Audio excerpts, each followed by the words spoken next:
This video discusses 7 important qualities of a student with an emphasis on how these can impact one's future career. It's important to know what you're good at and where your weaknesses lie. And there is never a better time to improve them, the weaknesses, than during your education, during your school years, since there are fewer long-term consequences or repercussions. Once you're in your career, however, the consequences of underperforming can be lasting and can stain your reputation.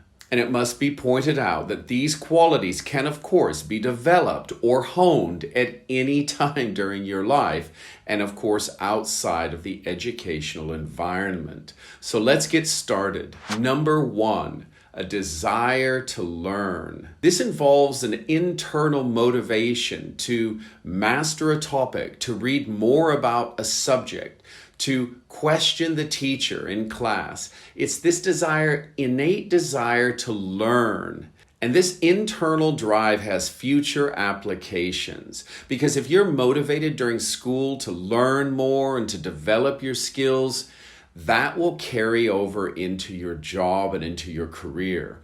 Bosses and managers will see this, will take note of it, and you will be up for promotion sooner than you think. This is a quality that is often difficult to teach. And if I'm honest, the opposite of this quality, the apathy that I see amongst many students, is alarming. So if you have this ability to learn, this internal drive to learn, even when you're not asked to learn, you will be much further ahead than many other applicants for that particular job. Number 2, discipline. This means you can work even when you lack motivation. This is especially important if you want to develop consistency, because guess what? We don't always feel like doing things. This is apparent, this is obvious, this is a fact of life. So this discipline to do things even when you don't feel like it, to finish your homework assignments even when you don't want to finish them. This is a skill that you can develop, that if you do develop it, will have important future applications, because this means you will be relied upon in your job, in your career, to finish projects because they know you're going to do it. They know you're disciplined to carry it out, even when you might not feel like it, even when it's not the most exciting project. Number 3, social skills. Can you work alone and in groups? This is very, very important and often undervalued during your high school and university years. If you have an opportunity to work in a group setting, take advantage of it, because it's here that you understand what you're good at, how you fit into groups, how you get along with people with different personalities, with difficult personalities, where you see your strengths in groups are. Are you sort of a mediator? Are you a natural leader? Do you contribute to the group in a meaningful way? Are you rather quiet? Do you sort of get involved actively from the beginning? Working in a group helps you assess your social skills and your working abilities in a group setting. And guess what? Most jobs will require you to work in some sort of an organization. So use these group projects in school and university as testing grounds for what you're naturally good at. This is really important when it comes to an international job or career, because you will be called upon to work in a group, in a project, in a small subset organization within the larger group. Your ability to grow and sort of move up the corporate ladder will depend on your ability to get along with your colleagues. If people like working with you, they will want you to one day lead them. If you cause problems or you create conflict in groups, these are qualities that people will seek to remove in the future, and your career will be cut short. There's another social skill. It's sort of this working alone, the ability to work by yourself. Can they depend on you to finish a project on your own? And this, I think, is just as important because you will have opportunities. There will be moments when you have to work alone. Can you work in isolation? Do you need people around? These are important things to know about yourself before you get into a meaningful job or career. Learn these, have these experiences while you're studying at university, if at all possible. Number 4, being helpful. People like to be around people who are generous, who are sympathetic to their co-workers, who are sensitive to the needs and issues of those around them. And if you're always competing to be the best, people will feel this. There are moments to compete, but there are also moments to regroup as a team and move forward. So those who notice that someone's struggling, maybe they have an issue in their private life and they pull them aside and ask how they're doing, or in their job, they're struggling to master a task or to sort of finish a task on time. If you offer to help them in some sort of way, this goes a long way with your social cachet. And this is a very important quality, this generous spirit, charitable spirit that you offer within a group setting will have important future applications, because the bottom line is this: if people like working with you, if they feel good around you, if they feel that you have their best interests at heart as well, they will want to work with you in the future.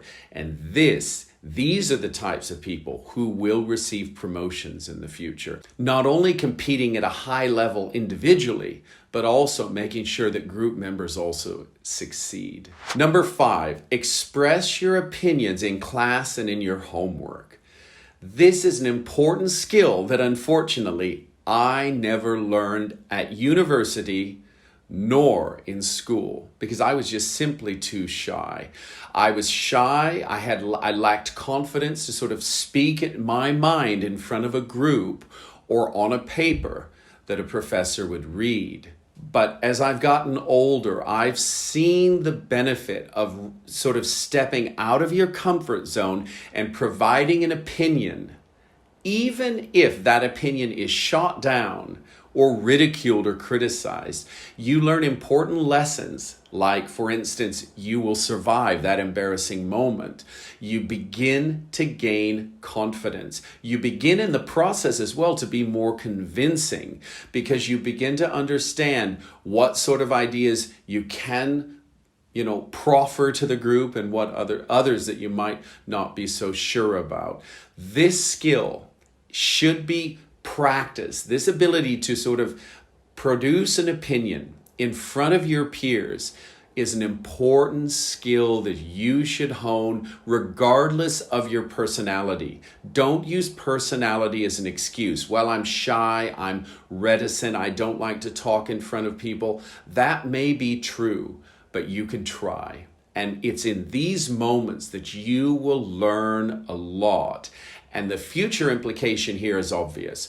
The more confidence you have in your own opinions, in your own ideas, the more confidence others will have in your ideas as well later in a group or business environment. And these are the people who will lead organizations.